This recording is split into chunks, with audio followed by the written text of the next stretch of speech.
Hey, what's up everybody? And welcome once again to Vivid Collectibles. My name is Danny, and tonight I'm going to be reviewing and giving you my thoughts on an oldie but a goodie. This is XM Studios Doctor Octopus.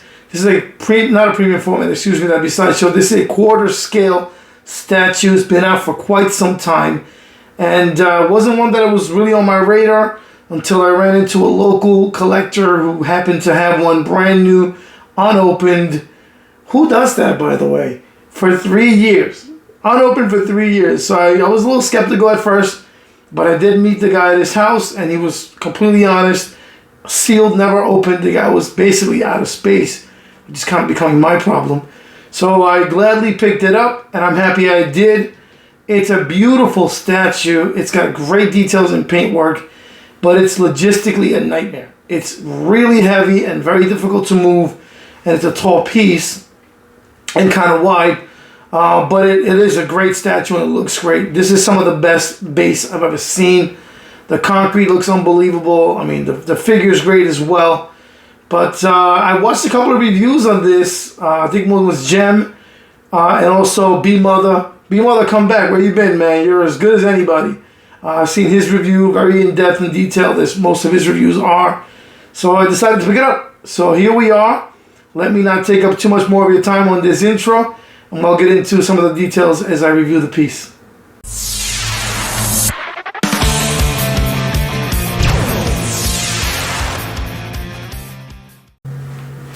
Okay, so as I was saying, the base is unbelievable. We're going to start with the sub base, right? You have a slab of what looks to be, concrete, like a curb. Look at all the cracks on this, all the different paint shades and variations, right? All the weathering, and then you have underneath here even more detail. You see how it's all old and it's just a weathered building. It's like a slab of concrete. Someone basically put it on here. It's unbelievable. Look at all of that work, all of the cracks and all the textures that make this look really, really amazing. What you see here are some of the coins that are left over from his pouch. You'll see that. Now look at all the details even underneath that. They pack so much detail into this base. Look at the symbols on the back. These are metal. They're very intricate and ornate. They look really good. Same thing here. Look at the wall. It's all cracked up. Looks very, very good. Now we'll go behind it. Look at this. I mean, this is amazing work. You can see the moss here. It's white paint here. Concrete. Look at all the pores on the concrete. The brickwork. Very nicely painted and sculpted. A lot of good paint went into this. Again, some of that moss. Looks amazing. The broken window. And then the window frame. It all looks very believable. And you just have the sides with the broken bricks. Again, XM went above and beyond on this base. It looks absolutely amazing. And now I'll show you the other side. Some of the column work. Looks phenomenal. Great detail. And then a little more of the base. It's a vertical base, so I'm going to cover the base before I do the actual figure.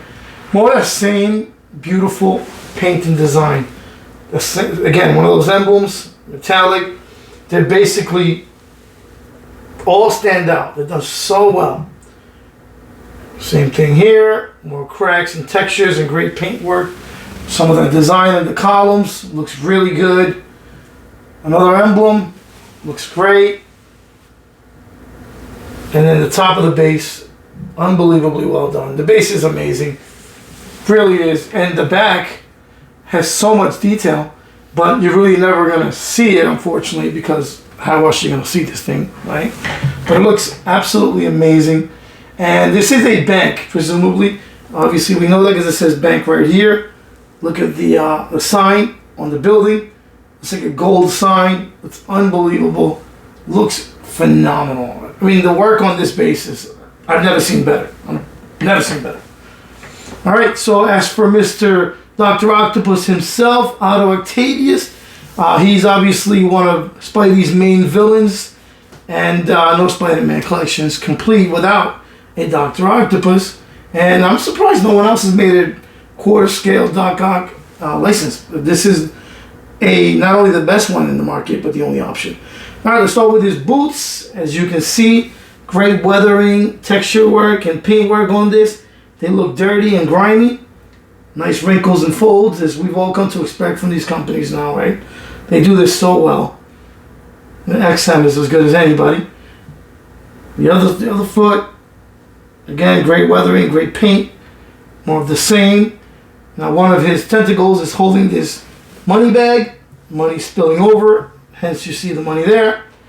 Looks like a burlap bag. You can see all the details and textures. Nice paint, good sculpt. Alright, looks believable. His tentacles look great, mechanical, nice like glossy silvers. And then you see all the rivets that hold it together. They look great, very nicely done. Great design by XM Studios and great work overall. Alright, as for his costume, we'll keep moving up. You have two different shades of green, light and dark. And again, more of that nice texturing, good stitch work on the pants. Some of the great wrinkles and folds. His utility belt, nice like subdued yellow. Of course, the obligatory pouches, they look very good. Alright, and then his torso. Again, more of that great stitch work and just line work. It's phenomenal. And then that yellow collar with some nice texturing. Painted beautifully. You can see some of the wear and tear. It looks phenomenal. And he's got a nice overcoat. Like a big long trench coat. Nice like a dirty brown. Again, nicely textured. It's frilled so you can see it's being affected by the wind. Nice paint work. Nice design. The coat looks really good. Nothing to complain about. And then the belts, I like how they're all basically turned. They're not just sitting, right? So they look like they're in motion, and they look phenomenal as well. Even the belt holes, all the loopholes are there. And the nice belt buckles. These are like a gold. You see some of the buttons there as well. Some pockets. His hands, the gloves, beautifully painted, nicely textured. Dirty yellow. His fist right here, same thing, dirty yellow. Look at the knuckles. Beautiful figure, very nicely painted. Alright, and then his portrait. What do we have here? This is the classic bowl cut. This is classic Doctor Octopus. It's a really nice portrait. Great work on the teeth. XM kills it on the teeth. They look amazing and real. The gums look good. The ears look good. I mean, the face looks really good. Nice expression. Obviously, he's an angry dude. And then nice separation on the hair. Ugly bowl cut. And then the goggles all looks really good. The nostrils, right? The expressions on the face. Everything looks really good. The skin tones are nicely painted as well. One negative is this has a seam. It's noticeable. And from what I understand, they're all like that. So it's not just mine. Misery loves company. So I needed to know that. Alright, and then here we go, some of the ears. Looks really good. Again, the tentacles. And I like how basically he'll key right to the back of here. He's obviously suspended in air. This was an absolute nightmare to assemble. I'm going to say that. Just like the Ghost Rider was, this was even harder because the tentacles go a certain way and they got to go onto the concrete and clamp down. You feel like you're about to break one of these tentacle hands. It was very difficult to put together, and I'm not 100% confident that they're all the way in back there, but they seem pretty sturdy, so I'm not going to get crazy with that because I've had it for almost a year, and I'm doing the review now. I'm a little late. Alright, one of his tentacles is holding Peter Parker's camera. Nice work on that. Good separation. You can see the lens. Really nice detail on the camera, right? That was a great idea because it just ties you into Spider-Man, right? Again, this tentacle you got to put through here, key it in, it's work. But at the end, it looks great, and it's a nice job of engineering because he's floating, right? It gives you the illusion that he's being held up by those tentacles onto that slab of building. It looks amazing. So I'm really, really happy with this statue. My big problem is he's so heavy and so big, I have no place for him. As of right now, he's right there in the bottom next to Galacticus and Silver Surfer, where I have most of my Spider-Man stuff. But it'll do for now. I hate to have him in the bottom shelf, because it belongs in the top shelf. It's a really nice statue. All right, let me give you a look at the other portrait. Okay, so this is a modern take on Dr. Octopus, and it changes the statue a little bit. I do like this one as well. What I do like most about it is that there's no seam. It just sits perfectly.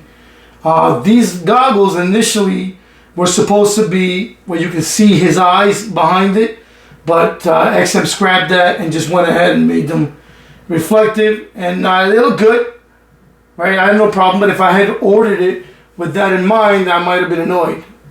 The hair's okay on this one, not as good as it is on the other one. Still not bad at all. Same, it's nice that he's grinning, doesn't look quite as angry. Now he's got a grin on him. Same great teeth work on this one. So overall, I think this is a really impressive quarter scale Dr. Octopus, and I don't know that anyone else is ever going to beat this one. I mean, Sideshow hasn't even announced anything yet. The closest we have from Sideshow is that Spider-Man that's fighting Dr. Octopus. You can see the tentacles, and I own that, which pairs really well with this, actually. So anyways, I don't want to take up too much more of your time. Thank you for watching. Let me know in the comments if you have it, you like it, if you plan on getting it, and I guess I'll see you next time.